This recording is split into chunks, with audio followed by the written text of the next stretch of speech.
नमस्कार दोस्तों, क्राइम तक में आप सबका स्वागत है। मैं हूं सुप्रतिम बैनर्जी। आज जो क्राइम की कहानी मैं आप सबको सुनाने वाला हूं, उसे सुनकर आपको वाकई बहुत हैरानी होगी। मैं ये दावे से कह सकता हूं कि ऐसी मर्डर मिस्ट्री आपने इससे पहले नहीं सुनी होगी। क्या है वो कहानी, कैसे पुलिस ने या किसी भी डिपार्टमेंट ने जिसकी मैं बात करने जा रहा हूं, उस डिपार्टमेंट ने उसका इन्वेस्टिगेशन किया, आइए पूरी बात सिलसिलेवार तरीके से आपको बताता हूं। ये घटना है गुजरात की। गुजरात के गिर सोमनाथ ज़िले में एक जगह है जिसे जामवाला रेंज के नाम से जाना जाता है। इसी जामवाला रेंज में एक मुखबिर ने फॉरेस्ट डिपार्टमेंट को यानी वन विभाग को एक खबर दी।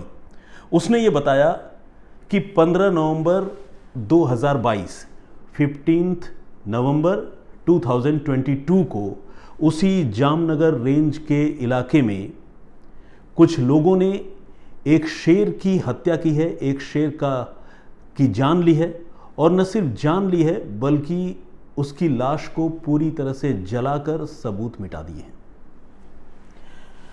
अब ये खबर या इंफॉर्मेशन जो है वो हर किसी को चौंकाए या परेशान करे ऐसा नहीं है, क्योंकि शेर फिर आखिर शेर है, इंसान नहीं है। लेकिन ये भी सही है कि जो वन्य जीवों से प्यार करते हैं उनको ये खबर जो है वो तकलीफ़ दे सकती है, और ख़ासकर वन विभाग के लोगों को ये खबर काफ़ी तकलीफ़ देती है, क्योंकि वन विभाग के लोगों का जो डिपार्टमेंट है उसका काम ही यही है कि वो वन्य जीव जंतुओं की सुरक्षा करे। तो जब फॉरेस्ट डिपार्टमेंट को एक मुखबिर ने ये बात बताई कि 15 दिसंबर को इस तरह की एक घटना हुई है जिसमें एक शेर को मारा गया है, तो फिर वन विभाग के लोग काफ़ी परेशान हुए और उन्होंने इस मामले की तफ्तीश करने का फैसला किया। जिस लोकेलिटी में, जिस जगह पर इस घटना के होने की बात कही जा रही थी, वो लोकेलिटी जो है जंगल से बिल्कुल सटी हुई है, और जंगल और गांव उस पूरे इलाके में आप समझें कि एक दूसरे के साथ बिल्कुल मिले हुए हैं।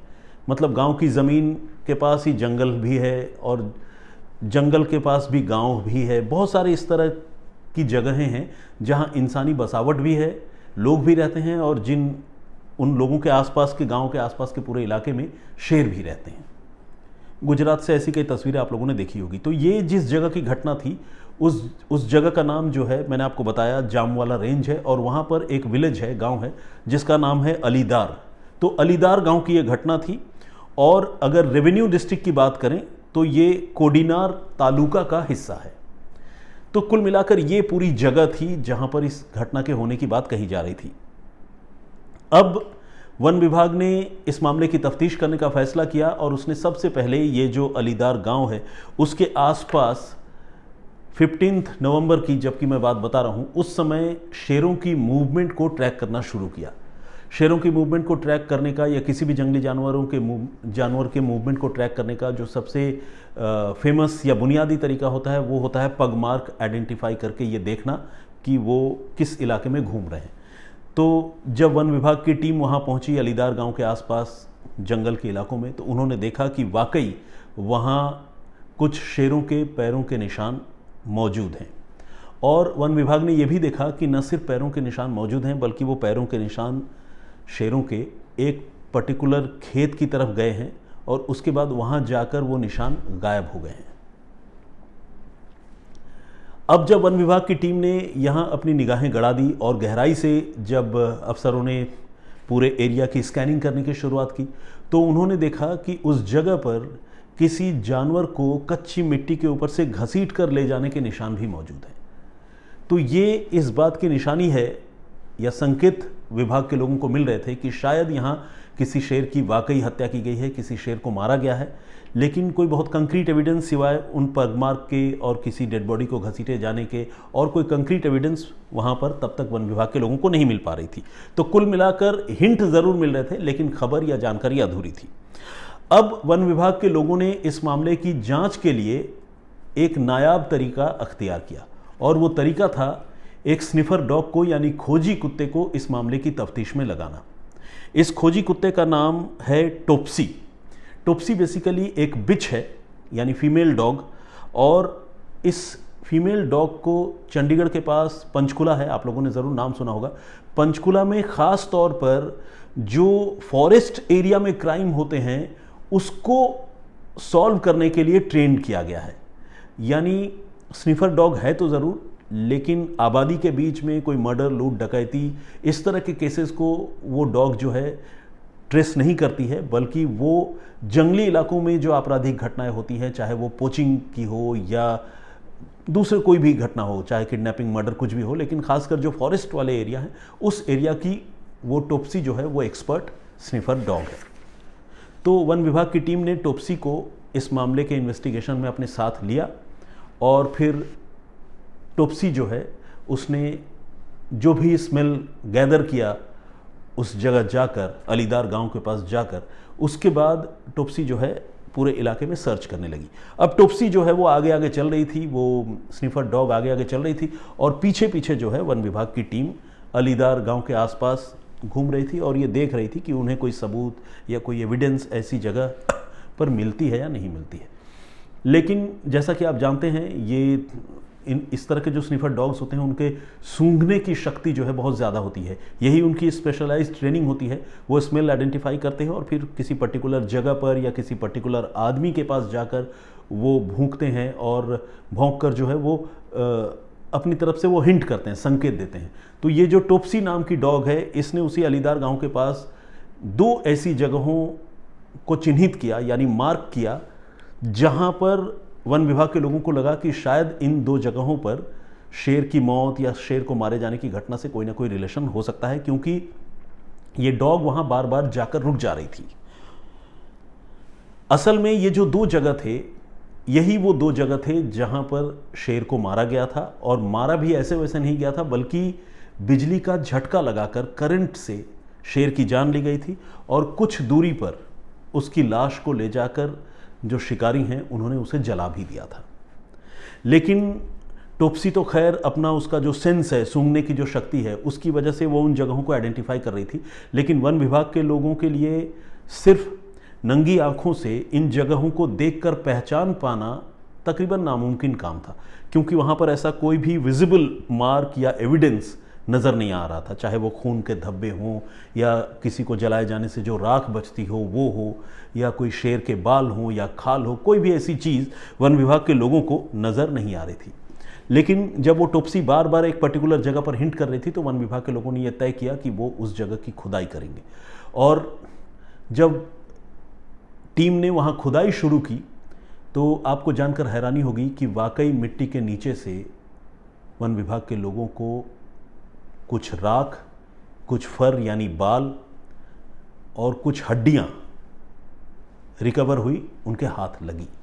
और इन सारी चीज़ों को देखकर ये साफ था, ये लग रहा था कि ये हड्डियां और ये जो भी मोर्टल रिमेन्स हैं, ये जो चीज़ें बची हुई मिली हैं, वो किसी जानवर की ही हैं और किसी शेर का ही है।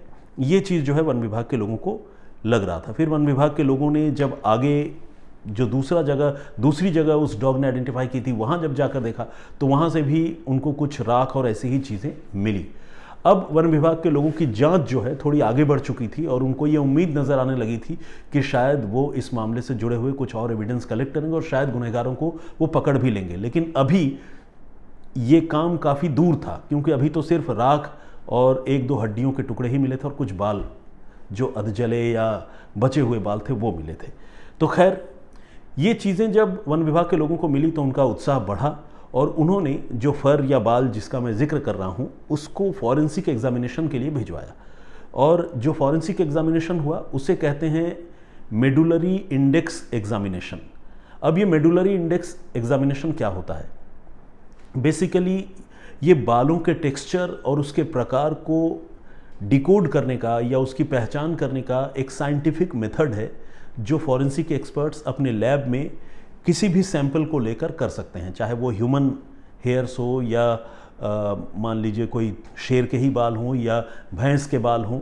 तो किसी भी जानवर या इंसान के बालों का जो टेक्सचर होता है, उसकी जो अंदरूनी बनावट होती है, उससे जो है विशेषज्ञ या वैज्ञानिक जो भी आप कहें वो उसकी पहचान कर लेते हैं कि ये बाल किस चीज़ के हैं, किस जानवर के या किस इंसान के हैं। तो वो मेडुलरी इंडेक्स जो है उसकी जांच करवाई वन विभाग की टीम ने फॉरेंसिक एक्सपर्ट्स से, और वन विभाग के लोगों को तब बहुत अच्छा लगा और उनका हौसला बढ़ा जब उन्हें फॉरेंसिक रिपोर्ट हाथ लगी और रिपोर्ट में ये बताया गया कि हाँ, वो जो फर या बाल उन्होंने बरामद किए हैं वो जो है शेर के ही हैं, इंसान तो छोड़िए किसी दूसरे जानवर के भी नहीं हैं।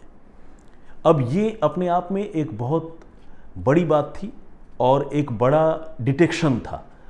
जब ये एविडेंस वहाँ वन विभाग के लोगों को मिले तो अलीदार गांव का वो जो पूरा इलाका है जो जंगल से सटता हुआ है, उस पूरे इलाके की वन विभाग के लोगों ने उसको कॉर्डन ऑफ कर दिया, उसकी घेरेबंदी कर दी। यानी वहाँ किसी दूसरे इंसान के या आम लोगों के आने जाने पर रोक लगा दी गई, क्योंकि वहाँ पर एक शेर को मारे जाने के सबूत मौजूद थे, वो वहाँ से बरामद हुए थे। इसके बाद वन विभाग के लोगों ने ज़िला प्रशासन की मदद ली और ये पता करना शुरू किया कि अलीदार गांव में जिस जगह पर इस शेर को मारा गया है वो फार्म यानी वो खेत किसका है।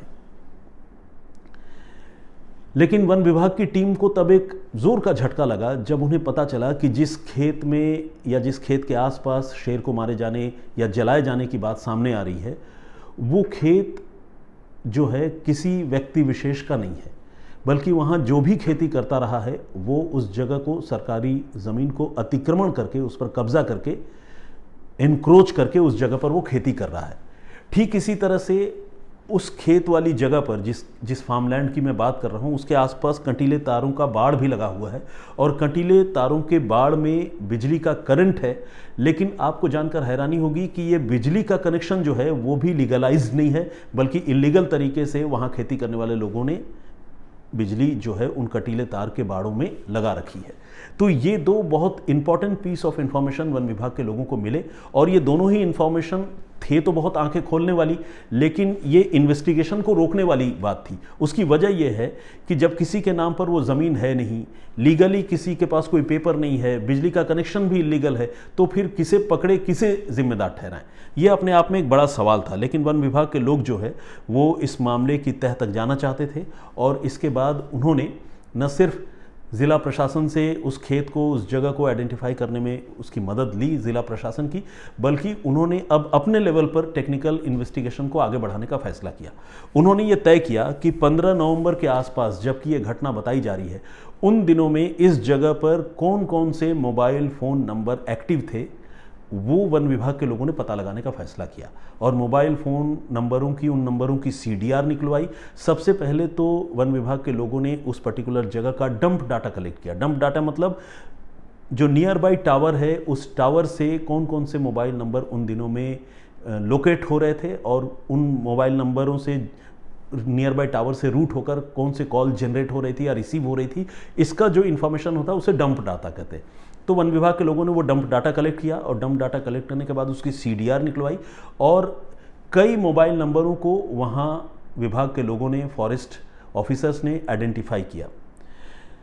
लेकिन चूंकि ये कोई बहुत घनी आबादी वाली जगह तो थी नहीं कि वहाँ हज़ारों मोबाइल नंबर हों और वन विभाग के लोगों के लिए मुश्किल हो जाए कि ये नंबर किसके हैं पता लगाऊं, तो इस मामले में वन विभाग के लोग थोड़े लकी रहे और जो कुछ एक लोग थे उन लोगों को वन विभाग ने आइडेंटिफाई कर लिया और उन्हें इंटरसेप्ट कर लिया, उन्हें पूछताछ के लिए रोक लिया।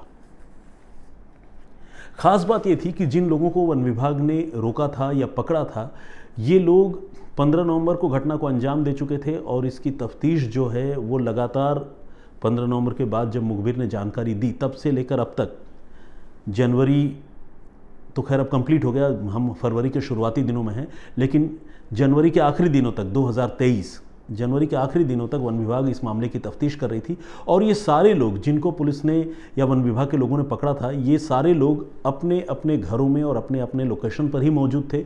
इन्होंने इतनी बड़ी घटना को अंजाम देने के बाद भी जो है अपनी जगह छोड़ी नहीं थी और इसके पीछे इनका मकसद सिर्फ और सिर्फ ये था कि वो वन विभाग को या फिर किसी भी लॉ इन्फोर्सिंग और इन्वेस्टिगेटिंग एजेंसी को ये मैसेज नहीं देना चाहते थे कि उन्होंने कोई अपराध किया है। क्योंकि आमतौर पर आपने देखा होगा कि कोई भी क्राइम करता है तो सबसे पहले उस जगह को छोड़ देता है, वहाँ से फरार हो जाता है और ऐसा करके एक तरह से वो कोशिश तो बचने की करता है, लेकिन वहीं पर पुलिस को या वन विभाग को या जो भी इन्वेस्टिगेटिंग एजेंसी है उसको ऐसे लोगों पर शक हो जाता है और ये लोग इतने शातिर थे कि ये लोग अपनी जगह से हिले तक नहीं। तो यहाँ पर वन विभाग के लोगों के लिए भी इन लोगों को पकड़ना और उनसे पूछताछ करके सच निकलवाना थोड़ा चैलेंजिंग था। लेकिन बहुत ही मेटिकुलस तरीके से इन लोगों ने तफ्तीश आगे बढ़ाई, फॉरेस्ट डिपार्टमेंट ने, और एक एक करके इन्होंने 4 लोगों को गिरफ्तार किया। चारों के नाम मैं आपको बताना चाहता हूँ। कृष्ण बंभानिया एक आदमी का नाम है, दूसरे का नाम है कृष्ण बराद, एक है गोपाल वांजा और चौथा है सुनील बंभानिया। तो इस तरह से ये 4 लोग वहाँ थे जिनके वहाँ मौजूद होने के एविडेंस वन विभाग को साइंटिफिक एविडेंस मिले और उसके बाद इनको वन विभाग ने गिरफ्तार किया। जब इनसे पूछताछ हुई तो शुरू में इन्होंने थोड़ी हिला हवाली की, लेकिन बाद में इन्होंने कबूल कर लिया कि हाँ, उन्होंने एक बब्बर शेर को पहले कटीले तारों के बाड़ में करंट लगाकर मारा और फिर मारने के बाद जो भी उनका मकसद था उस शेर को मारने का और उससे जो भी उसके डेड बॉडी से जो भी चीज़ें लेने का मकसद था वो सारी चीज़ें उन्होंने कलेक्ट की और कलेक्ट करने के बाद फिर उस शेर को जला दिया, उसकी लाश को जला दिया।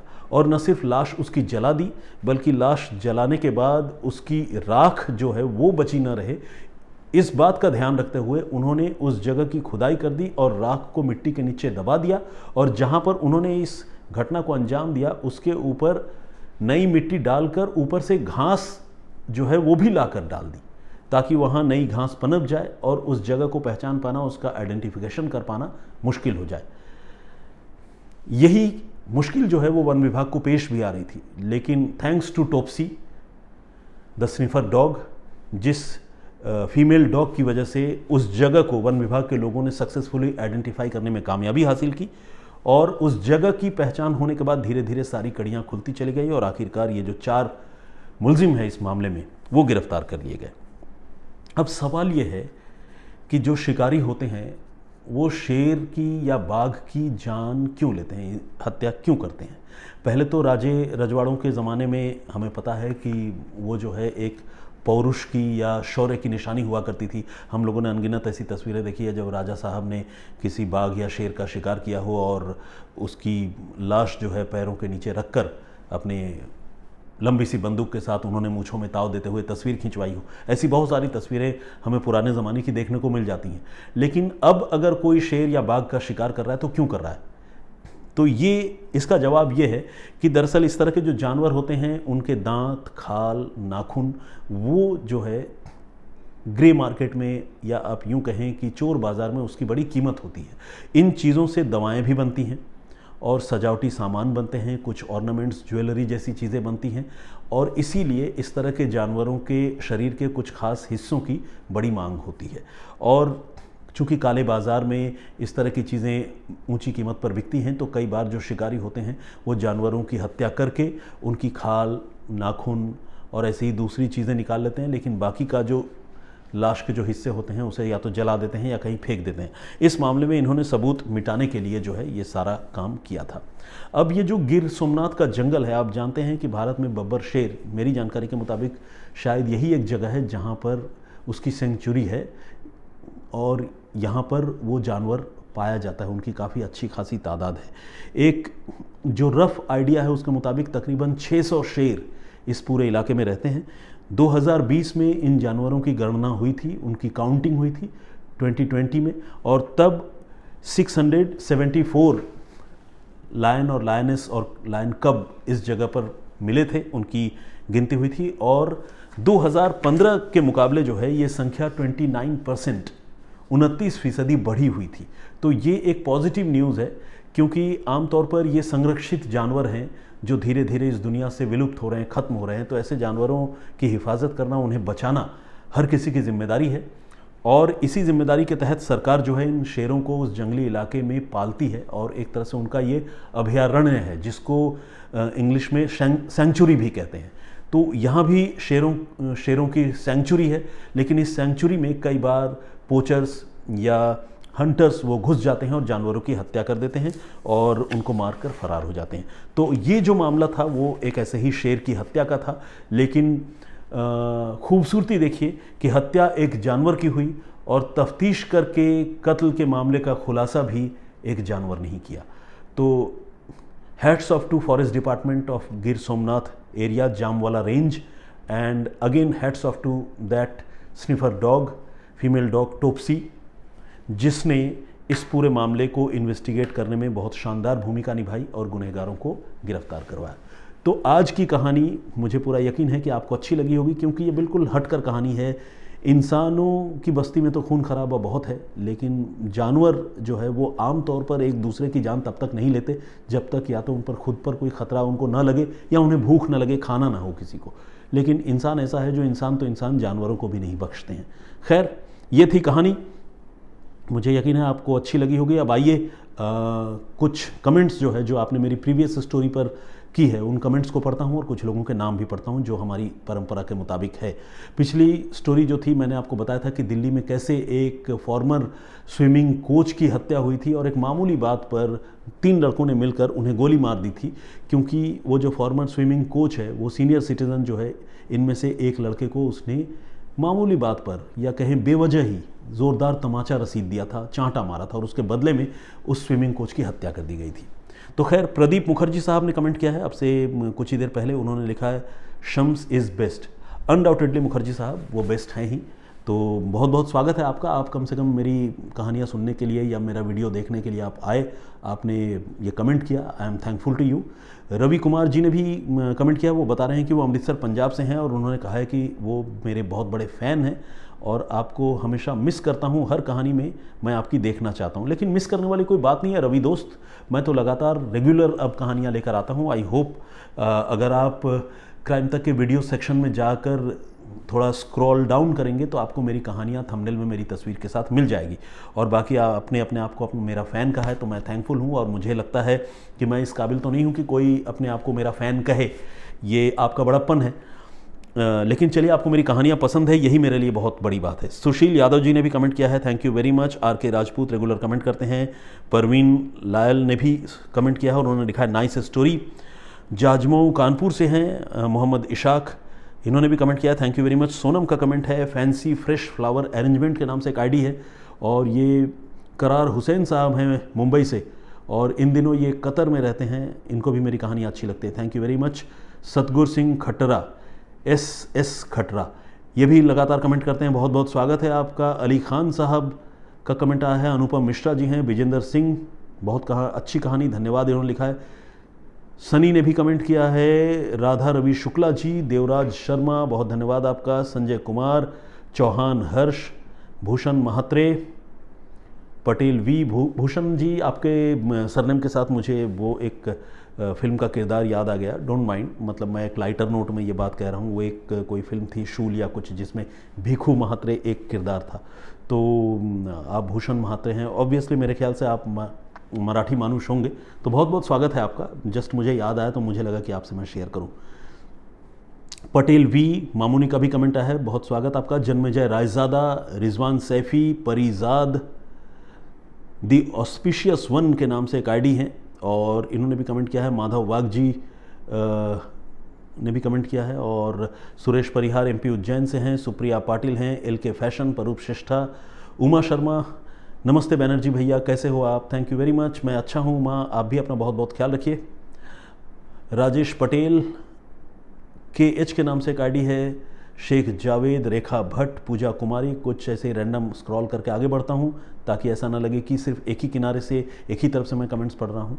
कुलदीप वर्मा जी ने भी कमेंट किया है। अजीत कुमार, शिवजी कुमार, शहबाज शेख, देवारती बासु, इन्होंने भी कमेंट किया है और बाबर पाशा जी और मरियम मोहम्मद और किंग हक ने भी कमेंट किया। अर्चना रोगडे जी, आप रेगुलर कमेंट करती हैं, thank you very much. Shivani Thakkar, your cases are unique and quite detailed, please at least ask your team to add your name in video title, it will help search it easily। अच्छा ठीक है, video title में भी नाम include करने के लिए मैं अपने टीम मेंबर्स को ज़रूर कहूँगा, ऑल्दो थंबनेल में तो मेरा नाम होता है। मनोज प्रभाकर जी ने भी कमेंट किया है और वो रेगुलर जो है कमेंट करते हैं। हमारे किसी साथी ने कमेंट किया था, मैं उनका नाम मिस कर गया हूँ, गुस्ताखी माफ़ इस बात के लिए, लेकिन उन्होंने 2 लोगों के कमेंट का मैं जिक्र करना चाहूँगा, लेकिन अनफॉर्चुनेटली उनका नाम अभी मुझे याद नहीं है। एक तो हमारे एक व्यूअर ने यह कमेंट किया है कि उन लड़कों के पास थप्पड़ खाने के बाद सिर्फ 2 विकल्प नहीं थे, पुलिस के पास जाना या गोली मारना, ये सिर्फ 2 विकल्प नहीं थे। तीसरा विकल्प यह है कि वो इस मामले को भूलने की कोशिश करते और ज़िंदगी में आगे बढ़ते। बहुत अच्छा और बहुत सही कमेंट है। मैं इसके लिए उनको थैंक यू कहना चाहूँगा। आई एम रियली सॉरी कि मुझे उनका नाम अभी याद नहीं है। तो ये उन्होंने बहुत अच्छी बात लिखी थी। इस तरह की घटनाओं को भूलना भी चाहिए, क्योंकि जो घटना जो है बर्बादी की तरफ लेकर जाए, उस तरह की चीज़ों को एक जिसे कहते हैं ना ब्लैक डे या ब्लैक इंसिडेंट, डार्क इंसिडेंट समझकर भूलकर आगे बढ़ जाना चाहिए। एक तो ये कमेंट उन्होंने किया था जिसके लिए मैं उनकी तारीफ़ करना चाहूँगा। और दूसरा, हमारे एक दर्शक ने ये भी कमेंट किया था कि चलिए बुजुर्ग शख्स ने तो इन लड़कों को थप्पड़ मार दिया और लड़कों ने रिटेलिएशन में गुस्से में कत्ल कर दिया, लेकिन लड़के भी जो है उनको जस्टिफाई नहीं कर सकते उनके इस हरकतों। एक तो मर्डर तो कहीं से जस्टिफाइड नहीं है, और दूसरा ये कि लड़के भी अच्छे नहीं थे, क्योंकि अगर अच्छे लड़के होते तो उनके पास देसी कट्टा कहाँ से आता और वो कत्ल जैसी घटना को कैसे अंजाम देते। वाकई ये बात बिल्कुल सही है। कोई भी नॉर्मल लड़का जिसका क्राइम से कोई वास्ता न हो, उसके पास गन, गोला बारूद, चाकू, छुरी या इलीगल वेपन होने का सवाल ही नहीं उठता। अगर किसी के पास इतना हैंडी अवेलेबल है वो चीज़, तो इसका मतलब उन लड़कों का भी एक शॉडी बैकग्राउंड है जो इस बात की तरफ इशारा करता है। बहुत ही लॉजिकल एनालिसिस, बहुत ही सही बात हमारे उन दर्शक साहब ने भी कही है। मैं उनको भी थैंक यू कहना चाहता हूं। मैं आप दोनों से माफ़ी मांगता हूं कि आप दोनों का नाम मैंने नोट नहीं किया, लेकिन आप दोनों ने ये कमेंट किया है, तो thank you very much again. और अगर हो सके तो आज अगर आप ये वीडियो देख रहे हैं तो प्लीज़ अपनी बात और अपना नाम स्पेशली इन कमेंट्स का जिक्र करते हुए ज़रूर कीजिएगा। उससे मुझे समझ में आ जाएगा कि हाँ, आप ही ने वो कमेंट किया था। खैर, फिलहाल मुझे इजाज़त दीजिए। मैं फिर हाजिर होऊंगा किसी और कहानी, किसी और वाक़े के साथ। तब तक अपना बहुत ख्याल रखिए, सुरक्षित रहिए। जय हिंद, जय भारत।